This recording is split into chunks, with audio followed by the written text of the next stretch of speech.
Então, né, hoje vamos falar sobre emoções perturbadoras. Bem-vindos ao KSSF, estamos aqui.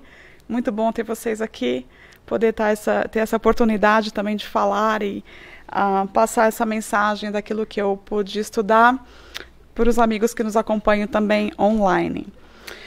Então, esse título, ele vem do livro chamado Momentos de Felicidade, de Joana de Ângeles, psicografado por Divaldo Franco. É um título de um dos capítulos. Emoções perturbadoras é o capítulo que ela vai falar sobre as emoções. Eu já venho pensando um pouco sobre as emoções. A minha última palestra foi sobre emoções e sentimentos, então vocês sabem que tem muita coisa assim que está acontecendo, que está chamando a atenção para estudar. E quando eu cheguei nesse capítulo foi bacana, porque traz muita coisa que complementou o que eu venho estudando, com maiores informações para que eu, né, claro, quem está falando, para corrigir mais quem está ouvindo, porque aqui é a hora que eu tenho um momento de realmente passar limpo o que eu estou estudando, e muita coisa do meu estudo se arruma aqui nessa hora. Por algum comentário que alguém faz, ou porque na hora que eu estou revendo, eu fico pensando de novo se o que eu venho estudando tá, né, dá uns cliques assim bacanas. Então é um prazer para mim poder estar aqui e repassar esse estudo com vocês e rever esses conceitos.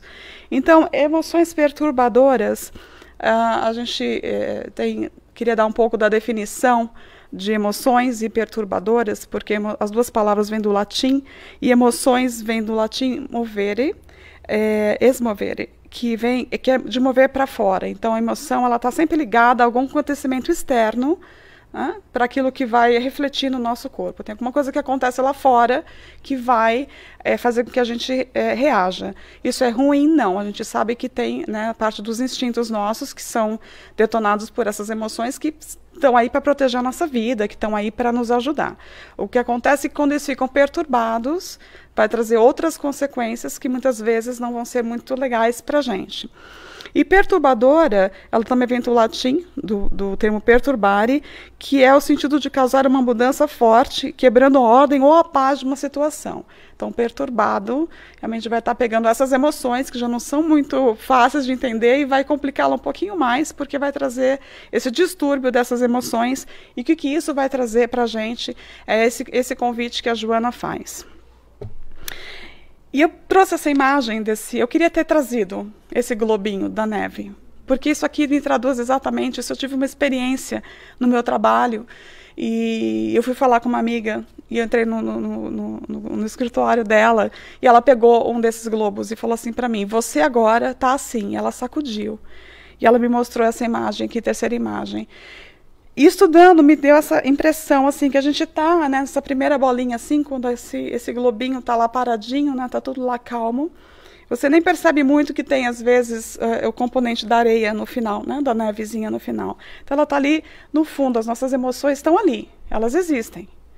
Mas quando acontece alguma coisa externa, quando acontece algo que detona que mexe com a nossa emoção, a gente fica aqui no meio dessa nevezinha toda, dessa poeirazinha. E claro que ela fica mais turva, né? Geralmente esses globozinhos têm alguma coisa lá dentro, uma casinha, um Buda, pedra, tem várias coisas lá dentro que turbam a visão. Então, a minha ideia de uma emoção perturbada seria isso, seria a gente estar nesse globo de neve que você sacudiu e que você não vai conseguir ver direito as coisas, a vida vai estar mais turva, e a gente até conseguir parar para que essas partículas de novo se assentem, fiquem lá no fundo, porque elas não vão sair do globo, né? Eu nunca vi um globo que saísse as partículas para fora, não sei que se quebre, mas elas vão assentar. Então, a gente vai entender assim, que a gente tem essas emoções, que ela faz parte, mas ela tem que estar um pouco mais calma, né, para a gente conseguir ter a clareza da gente ver o que pode acontecer. E essas emoções básicas, que elas vão ser agitadas por acontecimentos externos, que seria a felicidade, a tristeza, o medo e a raiva, né, embora alguns estudiosos já estão considerando o medo e surpresa a mesma coisa, e raiva e nojo. Enfim, essas emoções básicas, elas geram outras tantas emoções. Não sou psicóloga, tenho uma psicóloga aqui, eu tento dar um pouco desse exemplo, mas é óbvio que eu não tenho o estudo, né, exatamente sobre isso. Não é a intenção de se aprofundar como as emoções funcionam no corpo da gente, mas é para vocês terem uma ideia que essas emoções existem, que são naturais, faz parte da nossa humanidade, e que elas vão gerar outras emoções. Cabem a nós entender essas emoções e o que a gente vai fazer com essas emoções Porque se a gente está sofrendo alguma coisa, chega uma hora que fala, por que eu estou passando o que eu estou passando de novo? Porque muitas vezes é uma repetição de alguma coisa que já está acontecendo. Então, um despertar, o que está acontecendo com a gente? Como que eu vou trabalhar essas emoções dentro de mim? Esse conhecimento de que eu tenho umas partículas lá no fundo do meu globinho de neve e que se eu agitar, ele vai me tirar a visão, ele vai prejudicar a minha visão. A Joana de Ângeles, todo esse estudo está baseado no que ela traz para a gente em termos de psicologia, porque a gente fica pensando que, né, o corpo, então, se desestabiliza, mas a gente tem que lembrar, e é o convite que ela traz aqui, que o espírito é o agente da vida, palavras dela, né? Então, o espírito é que está aqui. É o espírito que vai comandar essa máquina que é o corpo. Então, na mente do espírito vai originar as ideias. É lá que a vontade, a nossa percepção vai estar. Nós somos seres imortais. Esse princípio está no espírito, tá? Então, ele se manifesta através dos impulsos cerebrais. Então, o espírito vai ser utilizado, os impulsos cerebrais, para que o pensamento dele possa captar esse pensamento e se transformar quimicamente no cérebro para criar as suas ações, as suas reações. Então, o espírito sempre vai comandar, não é o cérebro que vai comandar, a gente já sabe que é o espírito. E é isso que ela diz para a gente, qual é o papel do espírito encarnado. Ela fala que essa liberação dessas emoções perturbadoras é resultado dos hábitos insalubres de entregar-se-lhe sem resistência. Então, todas as vezes que a gente entra num hábito, num automático, a gente não está raciocinando, está sendo movido, né, por uma força que a gente não está nem percebendo. Quantos hábitos a gente tem? Tem um estudo que diz que se colocar uma árvore atrás do seu carro, quando você der ré de manhã, você vai bater na árvore, porque você nem percebeu que colocou a árvore lá. Você está tão acostumada em dar ré e sair, que você não percebeu que a árvore está lá. Então, para ver quanto que a gente anda no automático, quanto que a gente ainda não para pensar nesse movimento que o espírito tem sobre o corpo. Ela diz que para superar essas emoções é muito difícil porque a gente tem a nossa história de espírito imortal. Então, tem coisas que vêm vindo no espírito que a gente ainda não consegue, que é muito difícil ainda a gente conseguir arrumar tudo. Por isso que a gente tem uma eternidade, né? É um pouquinho de cada vez que a gente vai arrumar.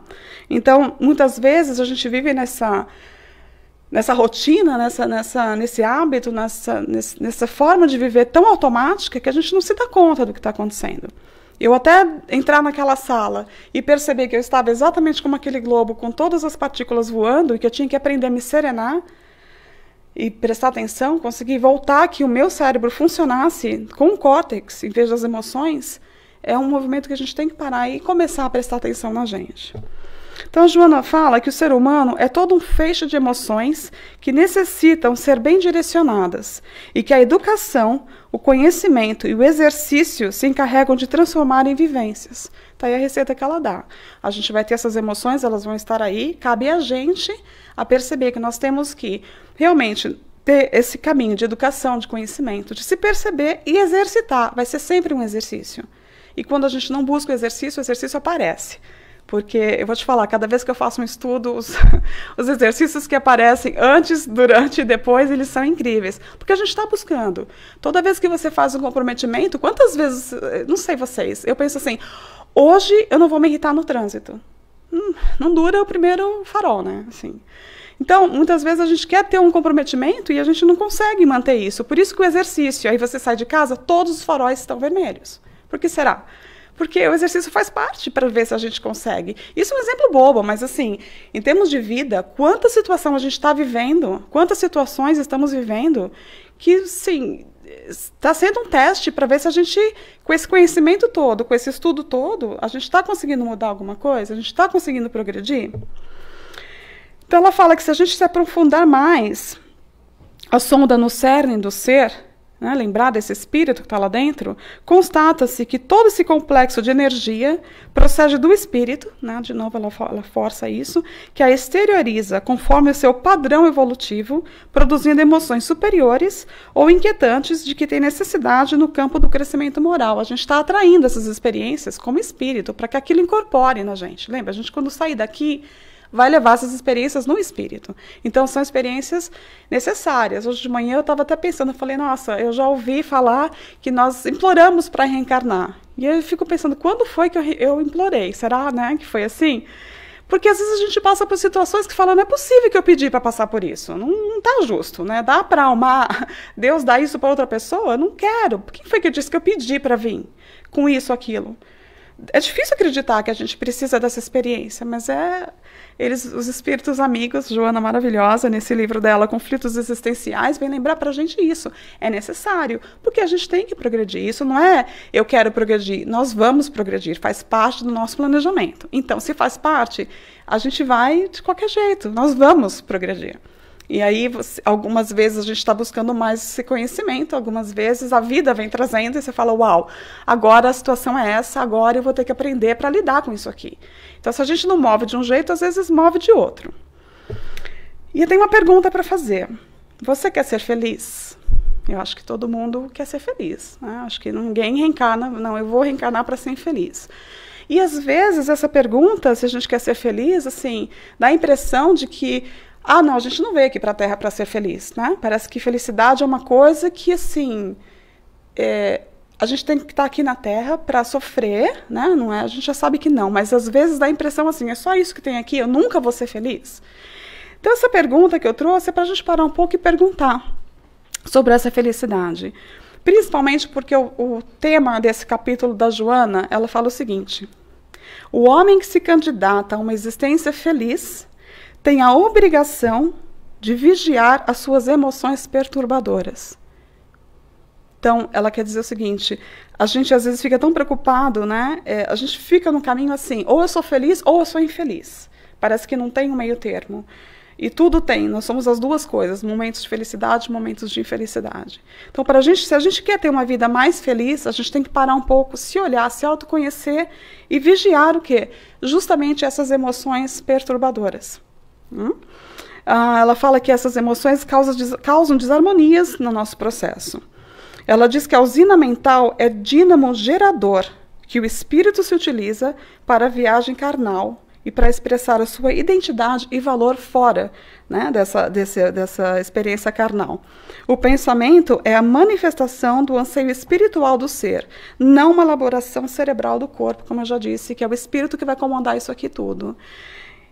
Então, a felicidade, ela não é ser feliz ou infeliz. Obrigada, Beth. A felicidade, ela é justamente esse meio do caminho. Ela é desencadeada por uma harmonia que o espírito tem. Então, na nossa caminhada, essa sensação agradável que a gente tem quando a gente está com um dever cumprido, quando a gente está com a moral, né, mais elevada, esse esforço que a gente faz, como Kardec diz, para sermos melhores. Então, não é uma questão assim, ou você está feliz ou você está infeliz. Não, mas é o que está lá no meio, né? Ela diz que a felicidade não significa oposição à infelicidade. Então, não é uma questão se eu estou feliz ou infeliz. Mas o que eu estou fazendo nesses dois caminhos aqui, é isso que conta. A felicidade é o caminho? É isso que ela está querendo dizer. O que a gente faz nesse espaço aqui de tempo? Ela diz o seguinte, que a conquista dessa felicidade ocorre quando se transita de um para outro estado de espírito em equilíbrio, portanto de maior harmonia. É a nossa caminhada, é a nossa escolha, a nossa vontade que vai determinar onde a gente está. E a gente vai estar, às vezes, né, com um pouquinho mais para a felicidade, um pouquinho mais para a infelicidade, mas a gente pode escolher. Porque se a gente está muito mais longe dessa felicidade que a gente quer, do que tá mais perto da infelicidade, o que está acontecendo aqui no meio, o que eu estou fazendo comigo, então conta pra caramba. Porque eu tenho esse poder de mudar, eu tenho esse poder de avaliar. Né? Se está acontecendo coisas na minha vida que eu não estou feliz, não preciso necessariamente ser infeliz, mas eu posso estar fazendo esse caminho entre uma coisa e outra. Esse estado de bem-estar, de harmonia entre o ego e o self, resulta de conquistas morais e espirituais, da vitória sobre os desafios existenciais. Está mais fácil a gente pensar se a gente é feliz desse jeito, quando a gente está tentando melhorar, tentando fazer o nosso melhor, mesmo que demore resultado. Às vezes a gente fala, puxa, eu estou fazendo tudo tão certo, e quanto mais certo eu faço, mais dificuldade eu estou passando, mais problema está aparecendo. Né? Mais coisas, né? Quando chove, né? Canivete, tem um monte de coisa que fala que quanto mais eu rezo, mais assombração aparece. E assim a gente vai vivendo achando que eu estou fazendo e não está resolvendo. Não, mas espera aí, é esse caminho aqui. Não é nem o chegar aqui ou aqui. É o que a gente faz nesse meio. Então a gente tem esse poder de começar a ser agora quem você quer ser daqui para frente. A gente pode, a qualquer momento, decidir esse caminho. Porque a gente tem uma projeção daquilo que a gente quer para a nossa vida. Se não está funcionando agora, o que eu vou fazer para estar melhor lá? Se essas emoções todas estão perturbadas e o meu globinho lá está cheio de partícula que eu não consigo ver, eu não quero mais viver assim, então eu vou ter que fazer alguma coisa comigo para que isso tenha um resultado diferente. Porque até agora o que eu venho fazendo deu esse resultado. Então, né, já dizia Einstein que se você não mudar o que você está fazendo, o resultado nunca vai ser diferente. Qualquer pesquisa científica sabe que quando você faz o experimento, se você tiver os mesmos elementos, você vai ter sempre o mesmo resultado. Então, às vezes está na hora da gente pensar se não tem que mudar alguns elementos para que a gente atinja esse lugar. E eu cheguei numa obra do Spinoza, de Baruch Spinoza, que foi um cientista do século XVII, do final do século XVII. Ele tem uma obra que chama Ética. E eu tirei uma frase desse livro dele, interessante, porque essa obra ela trata de filosofia e ela é dividida em 5 partes, que ele fala sobre Deus, sobre a mente, as paixões, a escravização do homem em relação a essas paixões e essa possibilidade de liberação delas. Ele escreveu isso em 1677 e é uma obra póstuma, inclusive, dele. Tá? Então ele já tinha naquela época essa consciência desses papéis que a gente estuda até hoje e a nossa busca dessa paz, desse autocontrole, dessa melhora que a gente tem, de tentar ser um pouco mais feliz. E o que me chamou a atenção nisso também, porque diferentemente dos estoicos, ele acreditava que a razão não domina a emoção. Os estoicos achavam que a razão domina a emoção. Ele achava o contrário, ele achava que uma emoção ela só pode ser substituída por uma emoção maior. É isso que ele achava. E daí, se a gente pensar assim, então, se eu tenho muito ódio, muita raiva, qual é uma emoção maior que substituiria? O amor. Então, nesse sentido, eu pensei que ele tem uma lógica para colocar isso, porque é verdade. Óbvio que a nossa razão, nossa vontade, o nosso discernimento tem um papel tremendo nisso, mas só para pensar assim, se uma emoção maior substitui a outra, então a gente também tem que pensar o que a gente está fazendo com essas emoções nossas. Como é que a gente substitui uma emoção pela outra? E ele fala o seguinte nessa parte de ética. A emoção, que é sofrimento, deixa de sê-lo no momento em que dela formarmos uma ideia clara e nítida. Quando você já reconheceu aquilo, você tem esse poder, o que você vai fazer com ela. Enquanto fixada em algum dos instintos básicos, a emoção é geradora de sofrimento. Quanto mais perto dos instintos a gente tiver, quanto mais eu reagir fisicamente nos meus instintos a alguma coisa, mais perturbado eu vou estar. É normal? Absolutamente normal. A gente está aqui nesse processo e nenhuma emoção. Claro, o instinto tem que existir. Você tem que ter a capacidade de acelerar o passo para atravessar a rua se vem vindo um carro. Senão, se você não tiver essa aceleração toda e o seu corpo responder, não vai dar tempo de chegar do outro lado. Então, não é ruim. Mas ele está te chamando a atenção para isso aqui, ó. A emoção, que é sofrimento, deixa de sê-lo no momento em que dela formamos uma ideia clara e nítida. Acordamos para alguma coisa. Aquilo não pode me controlar. Se a gente já percebeu isso, a gente tem a capacidade de buscar ferramenta para mexer nessa emoção. Por que aquilo me tira tanto a paz? O que é que acontece com aquela pessoa, com alguma situação que mexe tanto com o meu corpo a ponto de me deixar com o coração batendo, né? Porque a gente não passa o dia inteiro com ameaças reais.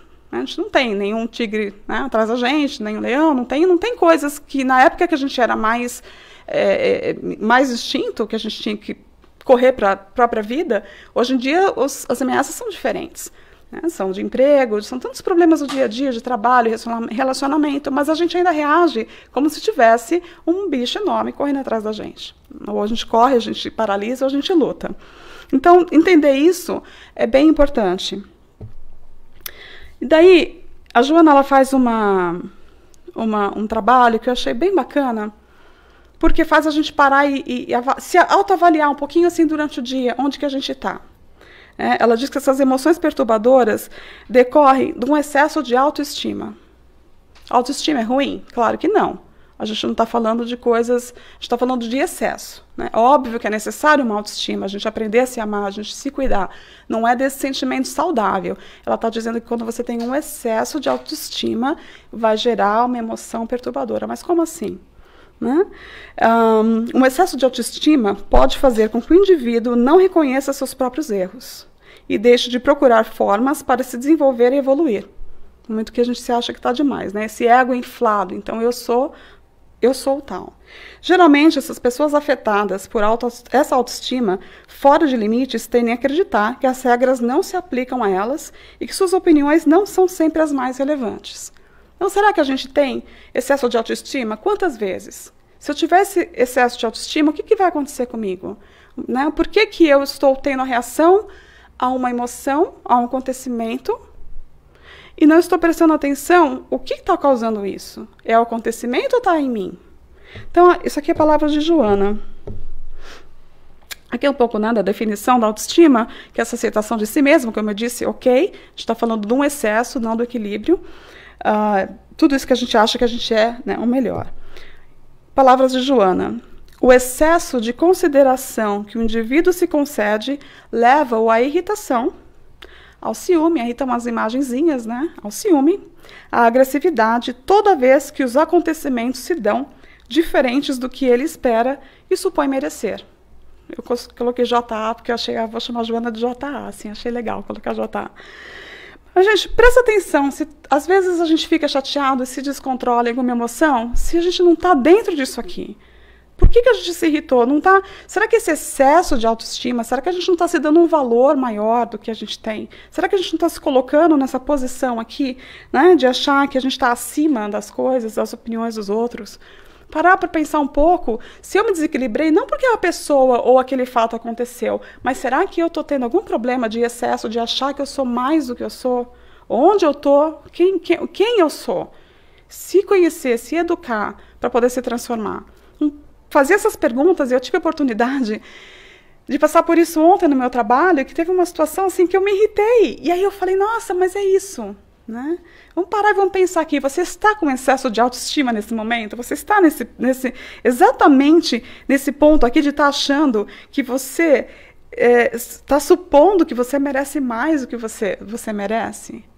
Eu comecei a fazer essa pergunta. E ela fala de 3 assuntos aqui, que eu fiz essas 3 perguntas para mim. Quando eu acabei de responder, eu falei, é isso.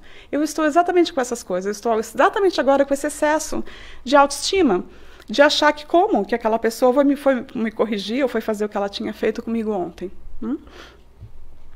Outra coisa que ela fala, que desencadeia, é o apego aos bens materiais e às pessoas. Então, na situação que você está descontrolado ou perturbado, será que não é isso? Será que não é esse apego? Será que a gente não está apegado a estar correto? Será que a gente não está apegado à nossa posição? Qual é esse apego que a gente tem de achar alguma coisa que vai tirar a nossa emoção? Já lembra? Não está mais lá fora. O espírito Hamed, ele fala que apego é a não aceitação da impermanência das coisas. Então, eu estou irritada por quê? Se tudo é impermanente, se eu não tenho nada, se as coisas saem pela minha mão. E Joana fala o seguinte, desculpa, antes de falar de Joana, eu vou ler isso aqui do espírito Lacordaire, que eu achei fantástico, para a gente lembrar quando a gente se desequilibrar. Há uma coisa que não deveis esquecer nunca, é que tudo promana de Deus, tudo retorna a Deus.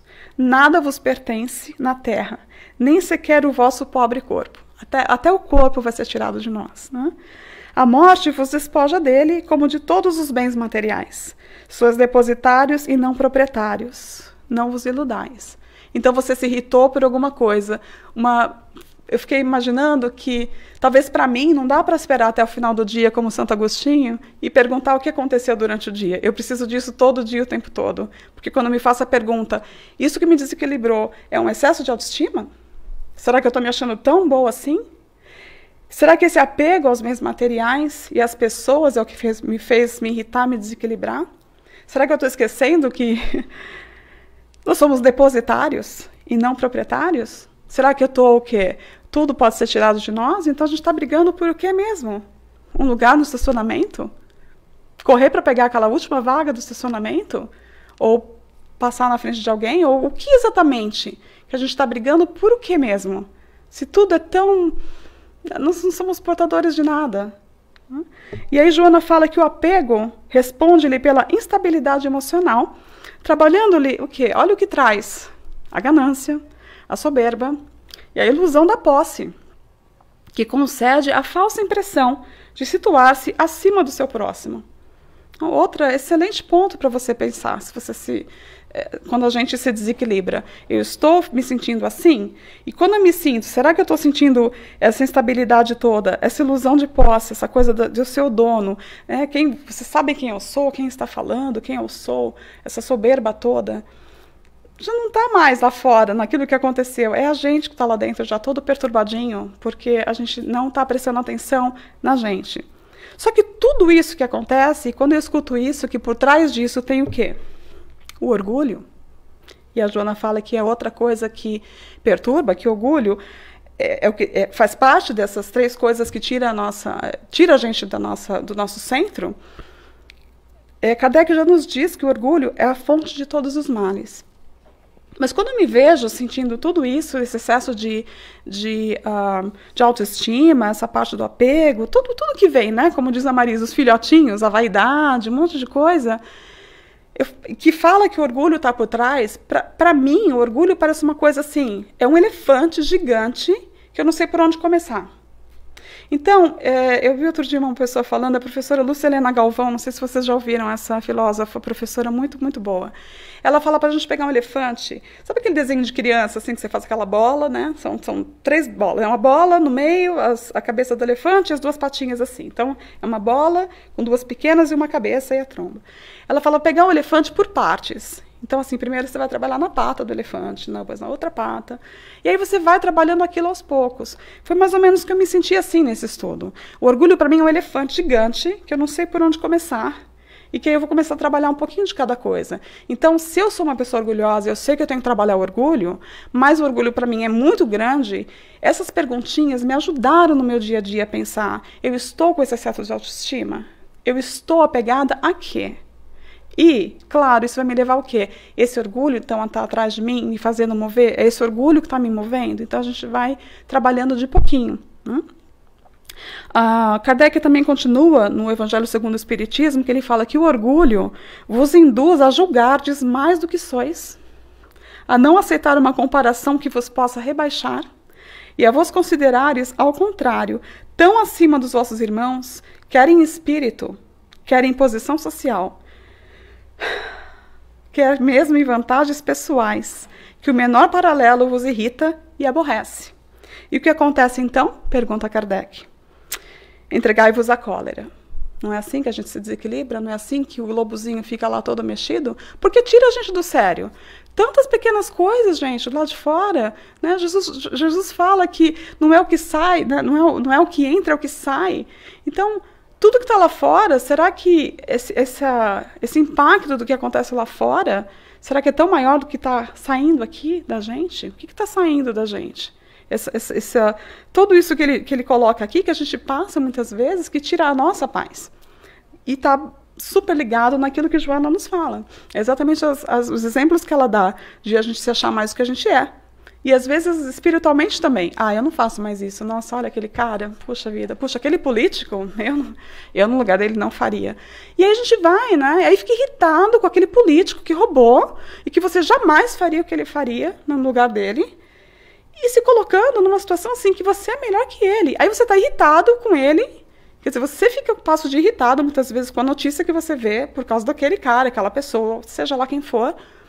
Sem entender que, será que é isso? Será que eu estou me julgando melhor? Será que eu estou me apegando? Aquela posição dele vai passar também. Né? A gente também não sabe se a gente já esteve naquela situação, se a gente vai estar naquela situação. Então tem que voltar para a gente de novo. E aí Joana diz que o orgulho intoxica-o. A pessoa, levando-o à pressuposição de credenciado pela vida a ocupar uma situação privilegiada e ser alguém especial, merecedor de homenagens e honrarias, em detrimento dos demais. Puxa, a gente é especial pra caramba. Como assim aquela pessoa entrou e não me deu bom dia? Com certeza ela tem problema comigo. Né? E aí a gente vai segue a vida perturbado, segue nessa coisa toda e não para pensar, por que eu fiquei chateada com aquele bom dia que eu não recebi? Será que eu estou exagerando nessa parte? Então, esse caminho contrário. E aí, quando você faz isso, no final do dia, quando eu tive essa experiência no meu trabalho, eu ri. Porque eu falei, caramba, eu fui exatamente as 3 coisas que eu estou estudando. Aí parei, respondi o e-mail, falei, muito obrigada pela sua ideia. Fantástica, adorei. E passei o resto do dia trabalhando. Não saiu normal aquela primeira frase minha. Mas é assim. Eu não tinha me dado conta. Talvez, em outra situação, eu não conseguiria nem ter respondido aquilo. Né? Porque foi uma sugestão de mudar um trabalho meu. Como assim? Como assim? Né? Faz isso diferente que vai ficar melhor. Aí é bem legal fazer esse caminho. Então, Joana fala que essas emoções perturbadoras levaram Pedro, temeroso a negar o amigo, e Judas, ambicioso, a vendê-lo aos inimigos da verdade. Então vamos pensar, né, nesses apóstolos que fizeram um caminho que são muita gente. Se a gente estudar, não é ele lá. E eu resolvi trazer esse exemplo dela mesmo para não falar de ninguém que a gente conhece, assim, né, perto da gente, mas para falar de pessoas que tinham tudo que a gente faz hoje e que escolheram fazer uma trajetória completamente diferente. E mesmo Judas não está nessa posição de Judas mais. A gente já sabe que Judas é porque a gente continua a história de Pedro e dos outros apóstolos de uma forma diferente, mas Judas também teve a evolução dele fantástica, né? Tem obras que falam sobre as encarnações futuras de Judas. Mas para pensar nisso aqui, toda essa coisa arada que acontece com a gente, que faz a gente fazer coisas que a gente não quer, né? Eu tenho certeza, Pedro, gente, depois de ter negado Jesus, a sensação que ele deve ter tido, andou com o mestre, e ainda no final ainda deu uma atrapalhada. Né? Judas a mesma coisa. O que levou a cada um fazer o que eles fizeram? Essas emoções que neles também aconteciam, também se perturbavam. O medo. É óbvio, imagina, gente, Pedro, é óbvio que ele estava com medo, né? Não tem como, sabendo tudo que estava acontecendo, ele ia falar, conheço sim, me leva no lugar dele, na posição que ele estava. Super compreensível a posição de cada um. A gente também, o que a gente não consegue ainda, se eu ainda me irrito, não consigo, eu também estou nesse caminho. E vai ser aos poucos. E eu trouxe uma frase do Dalai Lama, porque eu acho que ele leu o livro da Joana, depois que ele escreveu isso aqui. Porque ele fala exatamente o que ela disse, olha, os maiores obstáculos à paz interior são as emoções perturbadoras, como a raiva, o apego, o medo e a desconfiança. Eu acho que ele leu Joana.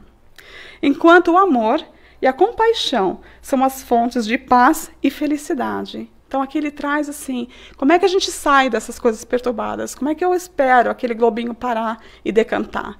Tem uma receita, a gente quando escolher, porque a gente pode escolher pela vontade, fixar nesse amor e nessa compaixão, a gente sai de um estado também, né, perturbado e vai buscar um outro caminho. Então, nessa compaixão, nessa ajuda, a gente vai descobrindo também que a gente sai da gente para ajudar o outro. Também tira a gente do foco do que a gente está passando. Todo esse trabalho que a gente faz, a gente vai ajudando o outro, ao mesmo tempo resolvendo os nossos conflitos. Quantas vezes um amigo liga com um problema e você começa a falar para ele coisas que no final da conversa você fala, nossa, eu falei tanta coisa para ele que me ajudou. Porque nessa descoberta um com o outro, é aquele momento, às vezes, você fala com uma pessoa, às vezes até estranho, você encontrou a pessoa na rua, você começa a conversar, aí você, sei lá, resolve dividir alguma coisa com ele, ele fala, nossa, você também? Puxa, eu me sinto igualzinho. E assim nascem as maiores amizades, quando você descobre que o outro pensa bem parecido com você, muitas vezes, puxa, a gente se identifica. É isso aqui, a gente começa a fazer um processo com os outros, se curando também, esse intercâmbio. Por isso que é importante, então, a gente ter esse orgulho, para combater esse orgulho, que a gente possa sair um pouco da gente e dividir isso. No livro Conflitos Existenciais, ela fala que quem se dedica, então, a essa compaixão e a caridade, descobre, deslumbrado, não ser o único sofredor no mundo. Puxa, descobrimos que não somos os únicos sofredores. E identifica-se com muitos que também estão padecendo, verificando, entretanto, quantos estão lutando com destemor para superar os impedimentos e as dificuldades que os atam à aflição. Nessa caminhada que a gente vai vendo, quando a gente descobre que às vezes a gente acha que o nosso problema é o maior do mundo, e você descobre que pessoas estão passando por problemas piores, e estão levando a vida muito melhor do que você, é uma forma da gente se passar limpo, se melhorar. Ontem eu estava assistindo um vídeo, a minha sogra quer fazer uma viagem de um barco no Rio Amazonas. E tem vários tipos de barco, é um barco que você viaja em redes. Né? E vai passar são 3 dias, tem algumas opções de roteiro, e uma delas, acho que tem uma de 3 dias e uma de 5 dias, que vai de Belém a Santarém e de Belém a Manaus. Né? O trajeto todo seria de Belém a Manaus, mas você pode fazer de Belém a Santarém. E olhando um vídeo de um rapaz, ele mostra toda essa diversidade de vida que tem, né, do pessoal que mora naquela região, a dificuldade.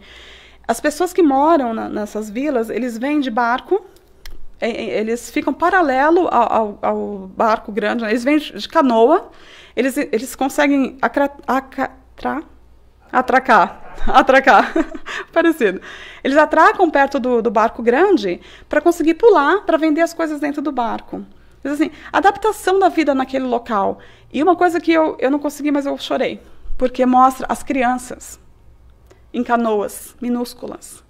Elas vêm perto do barco porque eles esperam que as pessoas joguem presentes para eles do barco.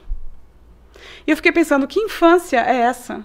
Que uma criança tem a esperança, a simplicidade de uma criança que não tem o mínimo do básico, porque são áreas bem indígenas, bem pobres. Felizes porque alguém jogou um presente na água, num barco. Ontem eu falei assim pro meu marido, que realidade eu vivo?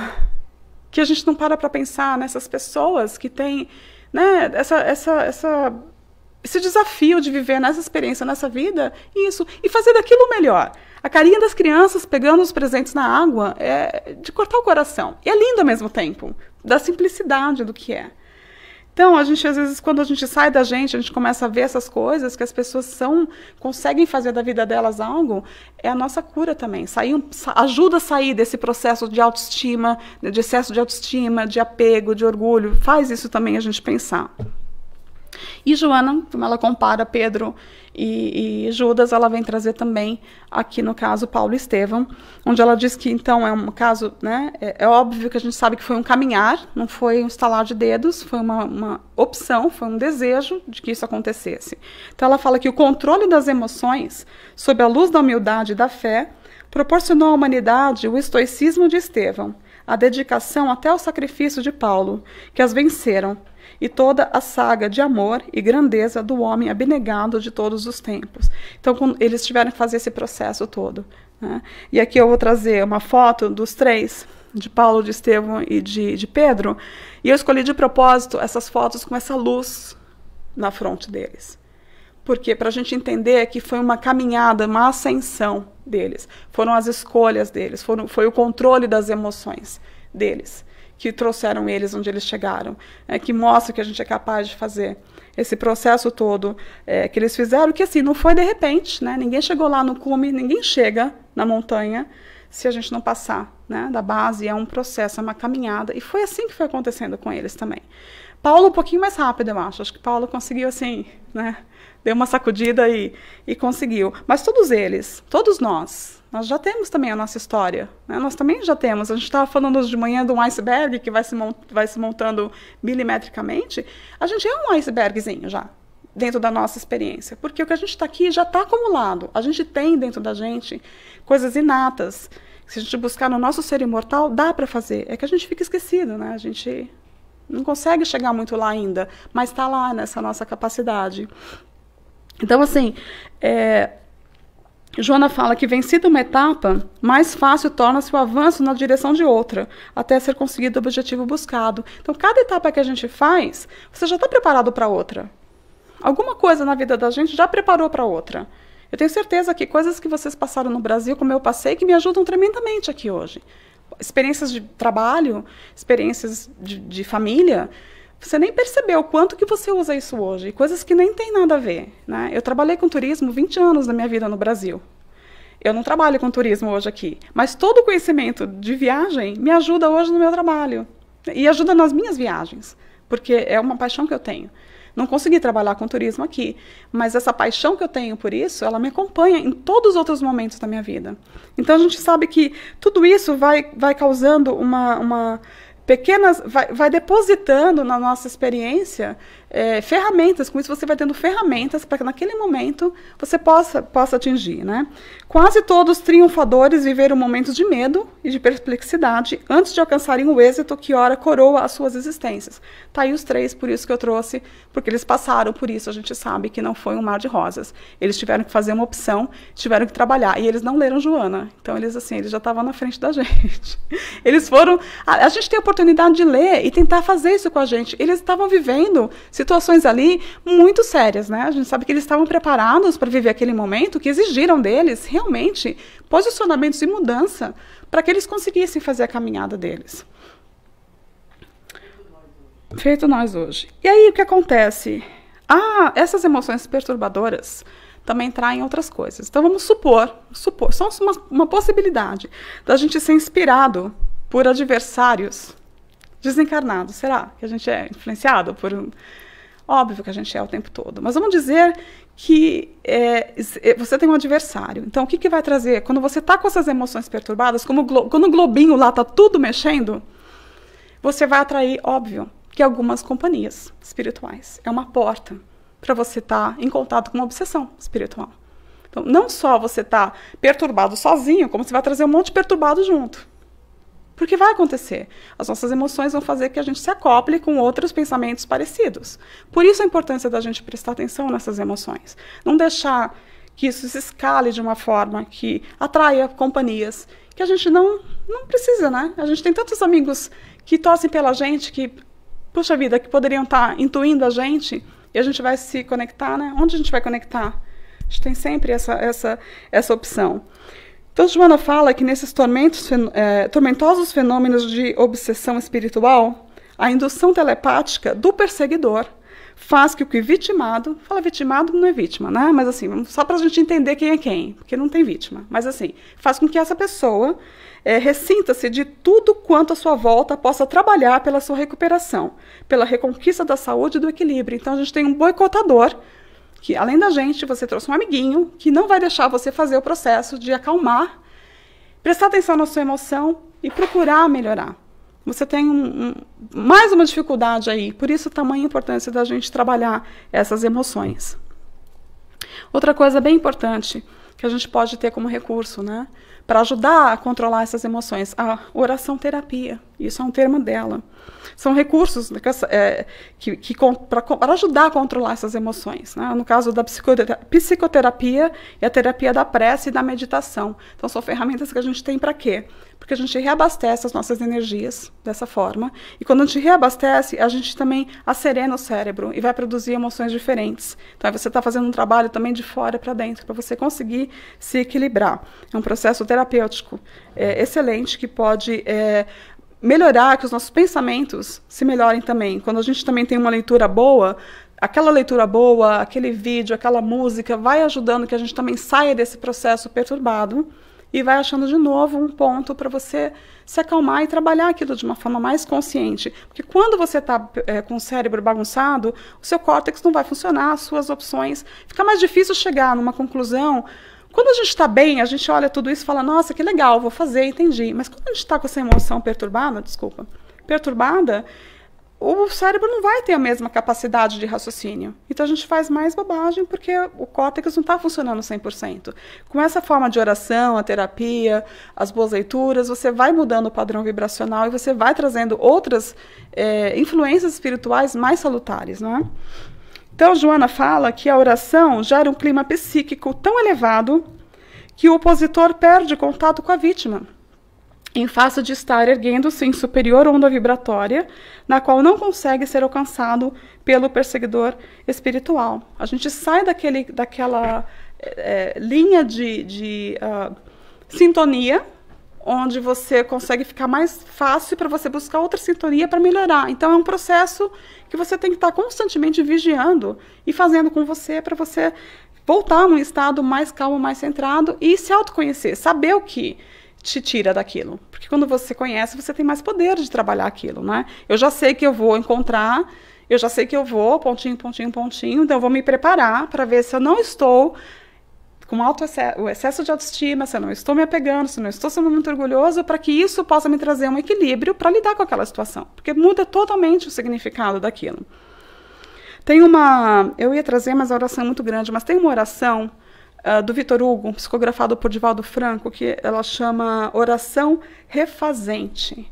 Gente, é uma oração tão linda, mas tão linda, que se vocês puderem procurar Oração Refazente, assim, eu acho que aquela oração tira qualquer um de qualquer estado mais perturbado, porque é muito linda, muito linda. Ia ficar muito longa, muito extensa, eu preferi não trazer, mas eu queria comentar com vocês.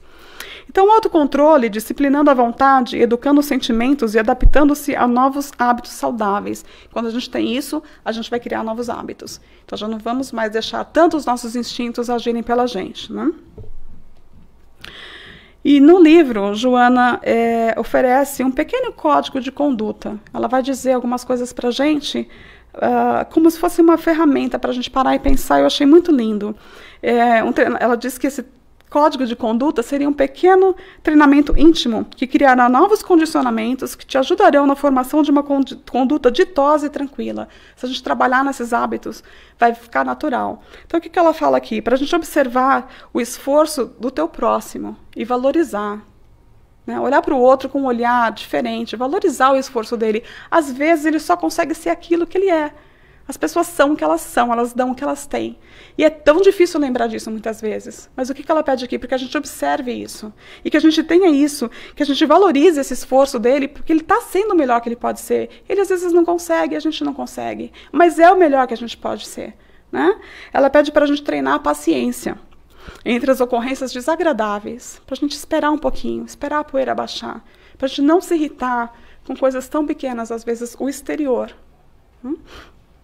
Ela pede para a gente reflexionar quanto à transitoriedade da posse, o apego.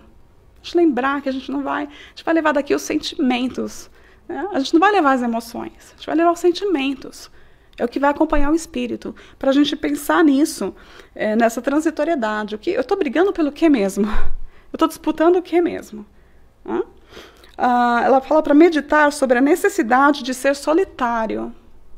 Mas um solitário diferente. A gente está falando de solidão, né? A gente está falando do solitário, de você com você mesmo, esse silêncio interior que a gente estava estudando hoje de manhã, para você se permitir estar solitário, para você se encontrar, para você fazer essa viagem, você se buscar como um ser imortal.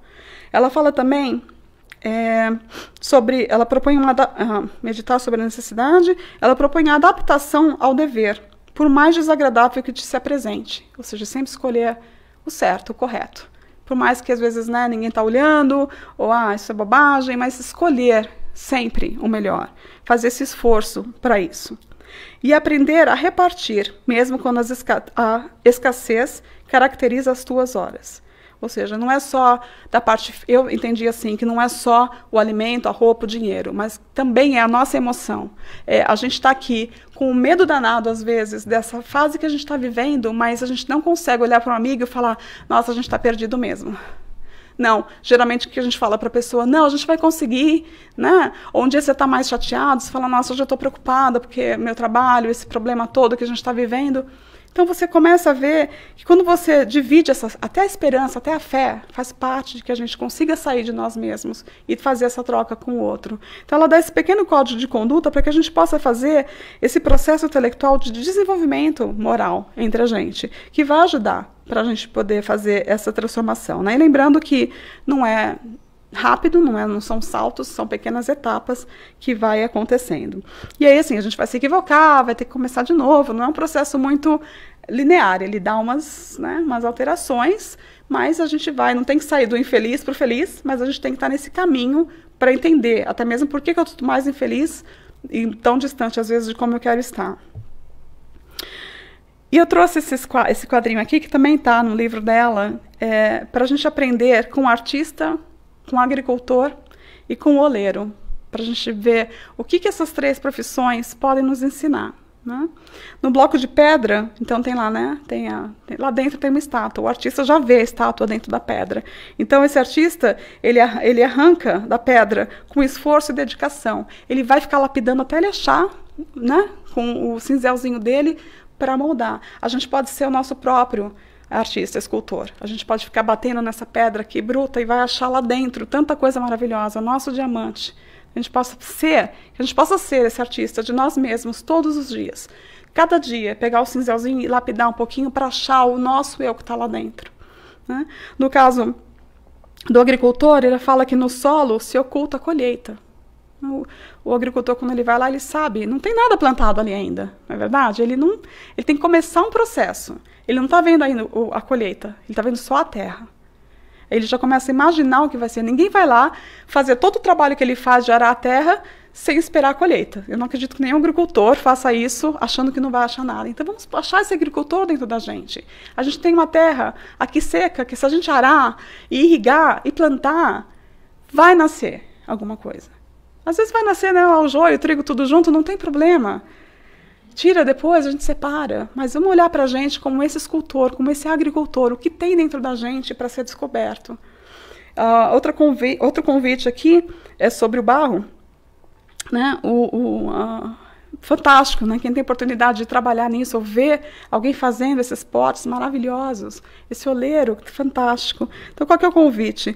Que o oleiro, ele modela com carinho e habilidade. Não dá para mexer naquele barro com raiva. Não dá para mexer naquele barro falando, esse barro não é bom. Esse barro é melhor. Ah, não vou sujar minha mão no barro. Né? Qual oleiro consegue trabalhar sem sujar a mão? Então, assim, vamos ser esse escultor, esse agricultor, esse oleiro com a gente. Vamos olhar para a gente com essa capacidade de cuidar da gente, assim. Nós somos essa peça toda, a gente tem que ser cuidado desse jeito, com esse olhar para a gente. E na mente, ela diz que está o ideal, a forma e a vida. Então, a gente entende que, né, nós somos tudo isso. Tem tudo isso dentro da gente. E essa mente, que é do espírito, que vai comandar tudo isso.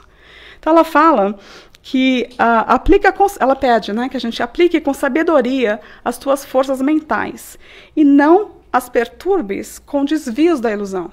Traz de novo o centro. Jesus, que as conhecia com profundidade, usou-as, convidando-nos a aplicá-las bem, quando enunciou que podemos fazer tudo quanto ele fez, se quisermos, se tivermos fé e valor de lutar contra as imperfeições e extrair do bloco de granito que ainda somos a centelha divina que dorme em nós. Por isso ele disse que a gente podia fazer mais, porque ele já vê dentro da gente essa centelha. Então vamos usar desses exemplos, que requer, tudo isso aqui requer paciência, né? O escultor, o agricultor, o oleiro, é trabalho de paciência. A gente vai ter que ter um pouco dessa paciência com a gente. E aí, a gente sabe que o self, ele desencadeia, né, tudo isso, mas a máquina, o self ele vai expressar, mas a máquina orgânica ela vai reagir. Então, só para a gente terminar, já está quase no final, eu trouxe um pouco essa parte da saúde mental e saúde emocional. Então, por exemplo, a gente não tem que lembrar que tudo que acontecer, né, aqui dentro, quimicamente do cérebro, vai trazer consequências para o corpo físico. Quando você sente raiva, por exemplo, o aumento, né, da adrenalina, do cortisol, que vai mexer a gente em outras coisas, traz consequências. Eles falam que o estresse tem 3 fases, que a primeira é o alerta, a segunda é a resistência e o terceiro é a exaustão. Então, assim, o primeiro alerta do estresse é, ok, aconteceu alguma coisa externa, eu tenho que me preparar para fugir, para lutar, questão de sobrevivência. Você viu uma cobra, assustou, o coração bateu, a cobra foi embora, você vai voltar para um estado mais normal. Ah, foi a cobra, entendi. Quando você começa a repetir padrões assim de estresse, com coisas que são de pensamento ou situações, vai começar a alterar, aparecer alguma coisa no corpo, porque daí está em estresse. Então já começa a ter um outro nível de estresse. Então, Joana fala que saúde mental e emocional, por extensão física, também será sempre o resultado desse equilíbrio psicofísico, que deve viger nos indivíduos que se trabalham interiormente, cultivando o otimismo e a confiança irrestrita em Deus e na vida. Vamos lembrar que nós somos mente e nós somos corpo, né? Nós somos alma, é o espírito no corpo. Não dá para ser, nós não somos espíritos aqui, nós somos alma. Nós somos o espírito com o corpo. Não dá para deixar essa parte do corpo de fora. Quando você tem uma dor de cabeça, não dá para ficar pensando, ah, vai passar. Muitas vezes o remédio vai ter que agir no corpo físico. Então, essa necessidade de olhar o quê? Olhar isso aqui. O que esses pensamentos, o que essas emoções vão estar fazendo com o nosso corpo? E aí, só para... Acho que dá para ver, né? Está um pouco apagadinho, mas só para a gente pensar um pouco nesse caminho, né? Quando chegam as informações novas, quando vem acontecendo alguma coisa de fora, essas emoções, ela vai passar pela amígdala, né? Que é uma estrutura que a gente sabe que ela é responsável neural dessas emoções, ela vai receber, ela vai agir ali nessa amígdala.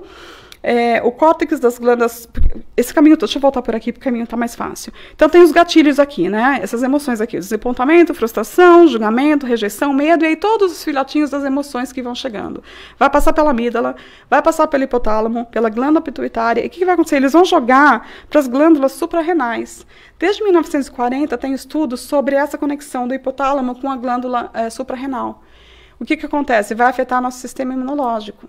Então está totalmente ligado, e até mesmo na parte do espírito, se a gente pensar, né, no coronário, no frontal, o quanto aqui o ser, né, o espírito, a mente, os órgãos cerebrais e as glândulas, elas estão totalmente ligadas. Tudo que afeta, né, a tireoide, tem um monte de coisa que vai por esse processo do pensamento, que vai mexer no nosso cérebro físico, vai criar um monte de reação química e vai sair de alguma forma. Então, a gente tem o hemisfério esquerdo e o hemisfério direito do cérebro. No esquerdo vai estar aí a linguagem, o raciocínio, as emoções positivas, como alegria e contentamento. Tá? Desse lado, eles já mapearam isso. E do lado direito, as funções não verbais. Ali estão os sentimentos negativos, como raiva e o medo. Então, quando a gente tem depressão, quando a gente tem alguns sentimentos, ela vai acabar interferindo na nossa ação cognitiva. Vai interferir para que eu faça melhores decisões. Então, o espírito vai ter que trabalhar com aquele cérebro, espera-se que em boa condição, para que a gente possa usar essa máquina da melhor forma possível. Que a gente tenha essa consciência que o espírito, se a gente não trabalhar o pensamento, vai acabar trazendo para o corpo físico. Óbvio que a gente sabe que está ligado também a vidas passadas, aquilo que a gente já tem no nosso perispírito, que a doença muitas vezes vai se manifestar por isso.